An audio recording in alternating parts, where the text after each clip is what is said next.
¿Alguna vez sentiste un escalofrío inexplicable al estar con alguien? No por lo que decía ni por cómo actuaba, sino por una sensación invisible pero inquietante que flotaba detrás de su sonrisa. Carl Jung, uno de los psicólogos más visionarios de la historia, detectó este patrón después de décadas observando el alma humana. Hay señales silenciosas, invisibles para la mente lógica, pero perfectamente captadas por nuestro instinto más primitivo, que revelan peligros mucho más profundos que cualquier amenaza física. No se presentan con gritos, insultos ni violencia evidente. Son sutiles, suaves, casi imperceptibles y por eso, infinitamente más peligrosas. Los sabios antiguos ya intuían la existencia de estos signos. Pero Jung fue quien les dio una estructura científica. Lo más perturbador es que esta señal puede venir de personas aparentemente normales, incluso carismáticas. Personas que te miran a los ojos, sonríen y parecen perfectamente funcionales, hasta que algo en tu interior grita que hay una energía extraña en juego. Cuando eso sucede, no lo ignores. Esa alerta interna no está equivocada. Es el primer aviso de que estás frente a una proyección de sombra, uno de los mecanismos psicológicos más peligrosos que Jung identificó. Imagina esto. Estás hablando con alguien que de pronto empieza a atribuirte pensamientos, intenciones o defectos que nunca expresaste. Esa persona no está reaccionando a ti, sino a una versión distorsionada de ti que ella misma fabricó. ¿Te ha pasado?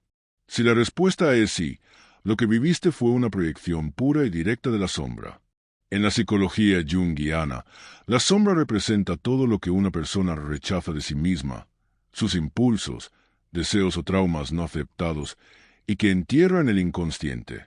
Pero eso no desaparece, solo se acumula como presión bajo tierra. Cuando una persona proyecta constantemente su sombra en los demás, estamos frente a un tipo de ceguera psicológica extrema. Esa persona no puede, ni quiere ver en sí misma lo que considera oscuro, feo o peligroso. Entonces, lo ve afuera, lo ve en ti. Y lo que es peor, desde su perspectiva, tú realmente representas esa amenaza. No está fingiendo, no está actuando. Ella realmente cree lo que dice de ti. Lo siente como una verdad indiscutible. Ese es el peligro, porque se convierte en una realidad convincente, no solo para ella, sino para los otros que ella consiga influenciar. Diversas tradiciones espirituales hablaron de esto mucho antes de que Jung lo pusiera en palabras. En el budismo, existe la metáfora del espejo oscurecido, ese que refleja nuestras impurezas como si fueran ajenas. En el cristianismo, encontramos el versículo famoso sobre la viga en el propio ojo mientras se señala la paja en el ojo del otro. Pero lo más inquietante es que la persona que proyecta su sombra realmente cree en lo que ve. No está mintiendo. Está atrapada en una distorsión perceptiva tan profunda que es incapaz de ver cualquier evidencia que la contradiga. Y esa convicción, mezclada con carisma y un lenguaje moral elevado, puede fácilmente convencer a otros de que tiene razón. La neurociencia moderna ha confirmado lo que Jung sospechaba. Nuestro cerebro filtra la realidad para reforzar lo que ya creemos, pero cuando la sombra se proyecta de manera masiva, ese filtro se convierte en un lente que distorsiona todo. El investigador Robert Johnson comparó este efecto con unos lentes que deforman por completo lo que vemos. Y entonces, ¿cómo saber si estás frente a alguien así? La señal más clara surge cuando sientes un desajuste brutal entre lo que esa persona dice sobre ti y lo que tú realmente sientes, piensas o eres. Te acusa de cosas que jamás hiciste, te atribuye emociones que nunca tuviste y lo hace con una seguridad impenetrable. Lo más inquietante es que esta persona no acepta discusión, no duda, no escucha, no se abre la posibilidad de estar equivocada. ¿Por qué? Porque no está hablando contigo, sino con su propia sombra disfrazada de tu rostro. En ese momento, tú te conviertes en un escenario viviente donde se libra una batalla interna que no es tuya. Eres el campo de guerra de un conflicto que esa persona no puede manejar por dentro. Y cuando eso ocurre, hay una única salida sana: retirarte, no para castigar, sino para proteger tu mente y tu paz. Existe un proverbio antiguo que dice: el camino al infierno está empedrado de buenas intenciones. Jung lo completaría con una advertencia brutal, y es impulsado por los que se creen incuestionablemente buenos, porque uno de los mecanismos más peligrosos del alma humana es la inflación del ego, ese momento en el que alguien se cree moralmente superior, espiritualmente puro, portador de una verdad absoluta. Este fenómeno, que Jung llamó inflación psíquica, es mucho más peligroso que la arrogancia común, porque no se nota de inmediato, no grita, no se exhibe, se disfraza de virtud. A diferencia del ego común que dice soy importante, el ego inflado afirma soy la voz del bien supremo. ¿Notas la diferencia? Uno pide reconocimiento, el otro exige obediencia. Jung observó cómo personas en este estado de inflación atraían multitudes, no por lo que decían, sino por la certeza absoluta con la que lo decían. Esa certeza, esa convicción desbordante seduce, da seguridad, satisface nuestra necesidad de respuestas claras en un mundo caótico. Por eso, muchos siguen a estos individuos sin cuestionar, sin darse cuenta de que están ante alguien que perdió la capacidad de verse como humano. Las tradiciones espirituales han advertido de esto durante siglos. El místico alemán Mekar lo llamó la trampa más sutil del camino espiritual. En el Zen, le dicen la enfermedad del Zen. En el sufismo, es el velo de luz más peligroso que el de oscuridad, porque cuesta más reconocerlo como obstáculo. La señal más clara aparece cuando esa persona jamás duda de sí misma, jamás se pregunta si puede estar equivocada. Mientras los verdaderos sabios se inclinan con humildad ante el misterio de la vida, quien sufre inflación psíquica actúa como si ya tuviera todas las respuestas. Y ese es el mayor peligro, no solo para quienes lo rodean, sino para esa misma persona inflada. Porque, como advirtió Jung, cuando el ego se identifica con contenidos arquetípicos, como el del Salvador, el Iluminado o el Juez Supremo, la psique queda sometida a una tensión insoportable. Esa tensión exige equilibrio, compensación, y cuanto más alta es la inflación, más dramática será la caída. En algún punto, los aspectos negados de la personalidad emergen con fuerza, como una ola oscura que lo arrasa todo. Y muchas veces el colapso no solo afecta al inflado, sino también a quienes creyeron ciegamente en él. Ahora imagina a alguien que siempre dice lo correcto, actúa impecablemente y jamás se contradice. Alguien que parece perfecto, sin grietas, sin incoherencias humanas. Jung encontró en este tipo de personas una señal de alarma profunda, la identificación total con la persona. La persona, término que tomó del teatro griego, es la máscara social que usamos para interactuar con el mundo. Pero cuando alguien se fusiona completamente con esa máscara, deja de ser auténtico. Su yo real se esconde, se reprime, se apaga. Y lo que queda es una actuación tan pulida, que incluso ellos olvidan que están actuando. Este fenómeno no es nuevo. Los antiguos ya lo señalaban con palabras distintas. En el budismo zen, se habla del rostro original antes del nacimiento, una metáfora para la autenticidad profunda. Más allá del ego, los taoístas advertían del peligro de pulir tanto la superficie que se pierde la esencia. Jung simplemente tradujo estas verdades espirituales a un lenguaje psicológico moderno. Y lo más inquietante es que esa máscara perfecta no siempre se nota a primera vista, pero tu cuerpo la siente, tu intuición lo capta. Hay algo raro, algo artificial, algo que no encaja, aunque todo parezca correcto en apariencia. Ese tipo de perfección excesiva, en la forma de hablar, de mirar, de moverse suele ir acompañado de un vacío interior igual de extremo. James Hall, analista junguiano, decía que cuanto más perfecta es la adaptación social de una persona, más profunda suele ser su desconexión interna. Y la neurociencia lo confirma. Nuestras neuronas espejo detectan incongruencias entre lo que alguien dice y lo que su cuerpo expresa. Cuando la máscara social está completamente desconectada de la realidad emocional, esas neuronas activan una alarma interna y la sentimos como una desconfianza inexplicable, como si algo estuviera fuera de lugar.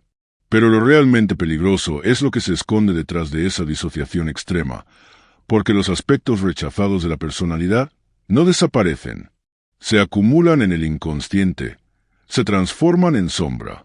Y mientras más rígida es la máscara, más caótica será la sombra cuando finalmente explote. Marie-Louise von Franz, colaboradora cercana de Jung, observó que las personas aparentemente más perfectas son muchas veces las más propensas a estallidos de sombra, momentos en los que toda esa energía reprimida sale a la superficie de forma destructiva. Lo que parecía equilibrio era solo una represa a punto de romperse. Y eso explica por qué muchas veces las personas que parecían intachables son capaces de cometer actos sorprendentemente destructivos. No es que se convirtieron en otra cosa, es que estaban desconectadas de lo que realmente eran por dentro. Jung lo dijo sin rodeos. Identificarse por completo con la máscara social es una traición al verdadero yo. Es como abandonar tu esencia para convertirte en una imagen.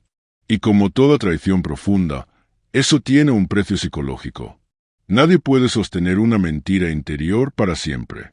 En algún momento, la verdad reprimida pide pasar. Y cuando lo hace, llega suavemente. Ahora imagina que estás hablando con alguien y de pronto algo cambia. No en su cuerpo, no en sus palabras. Cambia su energía, su mirada, la calidad invisible de su presencia. Sientes que ya no estás frente a esa persona, sino ante algo más viejo, más grande, más arcaico. Jung llamó a esta posesión arquetípica, y lo consideraba una de las señales más alarmantes que puedes percibir en otro ser humano, porque lo que está frente a ti ya no es un individuo consciente, es un canal, un vehículo por donde pasa una energía que lo excede completamente. Los arquetipos, según Jung, son patrones universales del alma humana, fuerzas del inconsciente colectivo que dan forma a nuestras experiencias más profundas, pero también contienen extremos, luz y sombra, compasión y destrucción. Cuando un arquetipo se apodera de la conciencia de alguien, esa persona pierde su individualidad. Ya no piensa por sí misma, habla desde una figura interna que la domina. Las tradiciones chamánicas conocen bien este fenómeno. Antropólogos como Mircea Eliade documentaron cómo los chamanes diferenciaban entre canalizaciones controladas y posesiones peligrosas, donde el yo desaparecía por completo. En el cristianismo esto se conocía como discernimiento de espíritus, la capacidad de distinguir entre influencias psíquicas elevadas y fuerzas internas destructivas.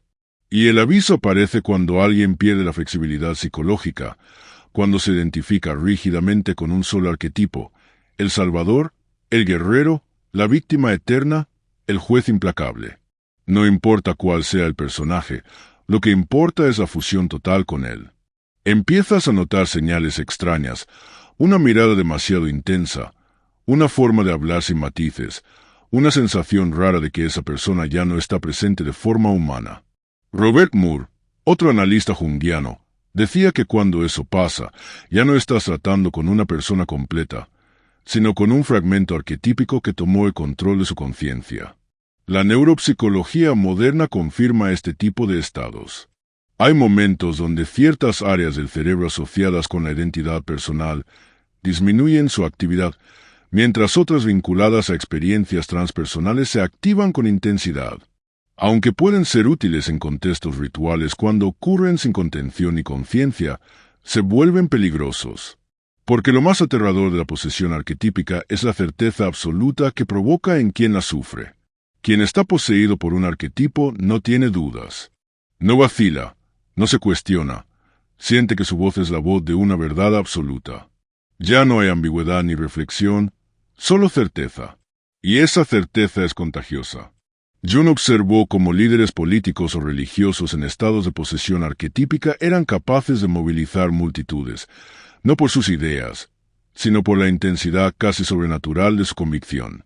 Porque en un mundo incierto, lleno de contradicciones y caos, alguien que habla sin duda se vuelve magnético. Pero detrás de esa seguridad, lo que opera es una fuerza primitiva que puede ser tanto redentora como devastadora. Y eso es lo más peligroso, porque cada arquetipo tiene dos caras. El salvador puede ser compasivo, pero también fanático. El juez puede buscar justicia o convertirse en verdugo. La víctima puede inspirar empatía o manipular con su dolor. Cuando alguien se identifica por completo con un arquetipo, inevitablemente va a encarnar su lado oscuro. Y muchas veces, Sin tener la menor conciencia de la contradicción, Jung documentó casos de personas que bajo posesión arquetípica hicieron cosas totalmente opuestas a sus valores conscientes y después no podían explicarlo, solo se justificaban o peor, lo olvidaban. Lo que se pierde en esos momentos no es solo el equilibrio, es la capacidad de reflexionar sobre uno mismo. Eso que nos hace humanos, eso que nos permite decir, ¿y si estoy equivocado? ¿Y si esto no es lo que parece? ¿Y si no soy quien creo ser? Cuando esa autoconciencia desaparece, entramos en terreno peligroso, porque lo que queda es una fuerza actuando a través de un cuerpo sin freno, sin filtro, sin responsabilidad. Y cuando esa fuerza encuentra validación externa, seguidores, reconocimiento, admiración, el ciclo se refuerza, se alimenta, se fortalece. Pero hay un fenómeno aún más perturbador. Jung lo llamó la compulsión a repetir. Es cuando una persona, sin saber por qué, repite las mismas situaciones dolorosas una y otra vez. Siempre con diferentes personas, siempre con pequeños cambios, pero siempre el mismo drama, como si estuviera atrapada en un guión invisible que no puede dejar de actuar. Y lo más inquietante es que ni siquiera se da cuenta. Cree que es víctima de la vida, del destino, del karma. Sin ver que, en realidad, está recreando su propio trauma no resuelto, sin querer, sin saber, pero con una precisión aterradora. La compulsión a repetir es una especie de hipnosis del alma. No es malicia, no es intencional, es algo mucho más profundo, una herida tan antigua y tan fuerte que el inconsciente necesita revivirla para intentar sanarla. Christopher Bolas, psicoanalista contemporáneo, llamó a estas fuerzas saberes no pensados, experiencias tan tempranas o tan traumáticas que nunca fueron procesadas mentalmente, pero que organizan silenciosamente todo lo que viene después. Así, una persona puede pasar toda su vida tratando de resolver algo que ocurrió, cuando aún no tenía palabras para entenderlo. Y eso lo marca todo. Las tradiciones espirituales ya lo habían identificado desde hace milenios. El budismo, por ejemplo, hablaba de karma no como castigo, sino como esos patrones de condicionamiento que nos llevan a recrear lo mismo una y otra vez. En la tradición judeocristiana, la idea del pecado original puede leerse psicológicamente, como esos guiones inconscientes que heredamos sin elegirlos y que seguimos actuando como si fueran parte de nuestro destino. El patrón se repite, la herida se repite, pero lo más doloroso es que la persona no lo ve. Y se pregunta, sinceramente, ¿por qué siempre me pasa lo mismo? El signo revelador aparece cuando notas que alguien acaba viviendo las mismas tragedias con diferentes personajes, pero siguiendo el mismo libreto emocional, distintos rostros, mismas heridas, nuevas relaciones, viejas historias, y lo más perturbador, la sorpresa sincera de esa persona cada vez que el patrón se repite como si no tuviera nada que ver con lo ocurrido, como si fuera una víctima de algo externo, en lugar del arquitecto inconsciente de su propio laberinto emocional. Esa ceguera es lo que hace que el patrón continúe y muchas veces arrastra a otros con él. La neurociencia ha confirmado que esta compulsión tiene una base biológica real. Las experiencias tempranas, sobre todo las traumáticas, crean rutas neuronales que luego se convierten en caminos preferenciales para procesar la realidad. El cerebro empieza a esperar que ciertas cosas pasen, y cuando no suceden las provoca, no por maldad, sino porque necesita confirmar su modelo interno del mundo, aunque ese modelo le cause sufrimiento. Eso explica por qué muchas personas parecen buscar sin querer las mismas situaciones que les rompieron. Y lo más duro es que muchas veces no lo hacen solas. Las personas atrapadas en este tipo de compulsión tienden a reclutar sin saberlo a otros, para que interpreten roles dentro de su drama interno. Donald Schett, otro psicoanalista profundo, lo expresó así: el trauma no procesado exige ser actuado. Y así, sin darnos cuenta, terminamos envueltos en historias que comenzaron mucho antes de que conociéramos a esa persona.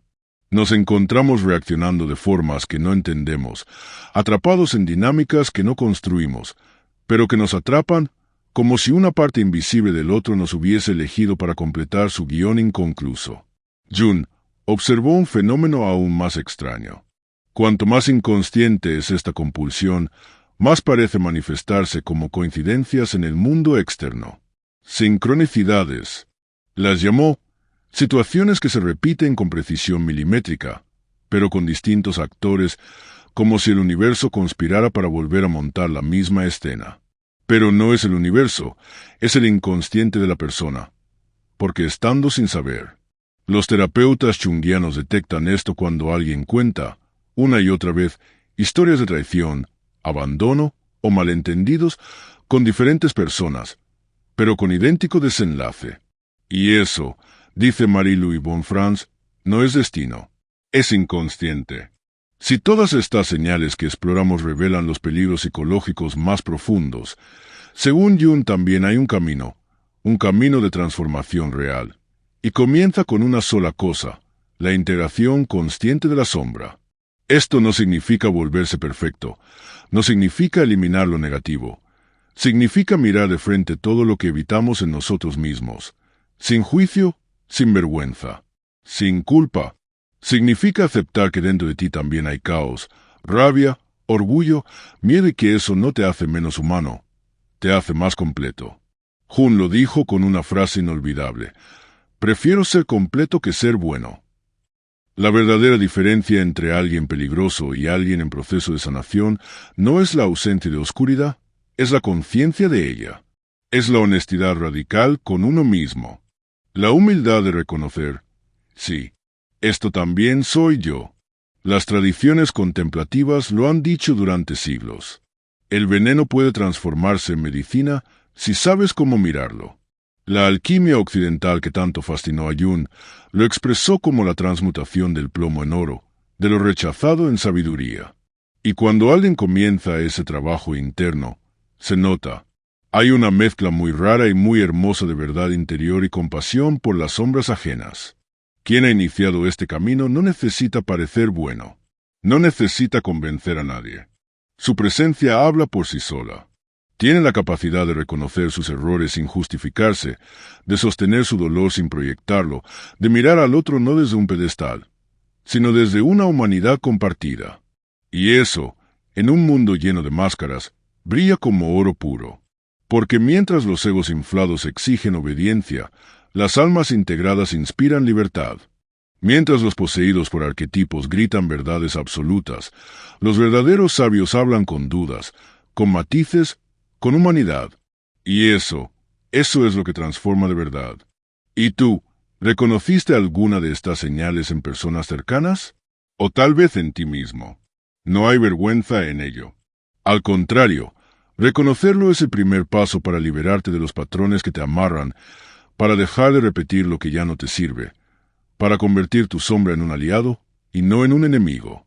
Así que si este mensaje tocó algo dentro de ti, escríbelo en los comentarios. Estoy despierto, porque despertar no es un momento místico ni una revelación grandiosa. Es simplemente ver con claridad lo que antes elegías ignorar. Y a partir de ahí, comienza tu verdadero viaje. Comparte este contenido con quien más lo necesite. Tal vez tú ya comenzaste tu proceso de integración, pero alguien que amas sigue atrapado en su sombra. Suscríbete, activa la campanita y acompáñanos en esta exploración continua del universo junguiano. Porque entender tu mente es el primer acto de libertad y mirar tu sombra de frente es el primer acto de amor verdadero. Si todas estas señales que exploramos revelan los peligros psicológicos más profundos, según Jung, también hay un camino de transformación real, y comienza con una sola cosa, la integración consciente de la sombra. Esto no significa volverse perfecto, no significa eliminar lo negativo. Significa mirar de frente todo lo que evitamos en nosotros mismos, sin juicio, sin vergüenza, sin culpa. Significa aceptar que dentro de ti también hay caos, rabia, orgullo, miedo y que eso no te hace menos humano, te hace más completo. Jung lo dijo con una frase inolvidable: prefiero ser completo que ser bueno. La verdadera diferencia entre alguien peligroso y alguien en proceso de sanación no es la ausencia de oscuridad, es la conciencia de ella. Es la honestidad radical con uno mismo, la humildad de reconocer, sí, esto también soy yo. Las tradiciones contemplativas lo han dicho durante siglos. El veneno puede transformarse en medicina, si sabes cómo mirarlo. La alquimia occidental, que tanto fascinó a Jung, lo expresó como la transmutación del plomo en oro, de lo rechazado en sabiduría. Y cuando alguien comienza ese trabajo interno, se nota. Hay una mezcla muy rara y muy hermosa de verdad interior y compasión por las sombras ajenas. Quien ha iniciado este camino no necesita parecer bueno, no necesita convencer a nadie. Su presencia habla por sí sola. Tiene la capacidad de reconocer sus errores, sin justificarse, de sostener su dolor sin proyectarlo, de mirar al otro no desde un pedestal, sino desde una humanidad compartida. Y eso, en un mundo lleno de máscaras, brilla como oro puro. Porque mientras los egos inflados exigen obediencia, las almas integradas inspiran libertad.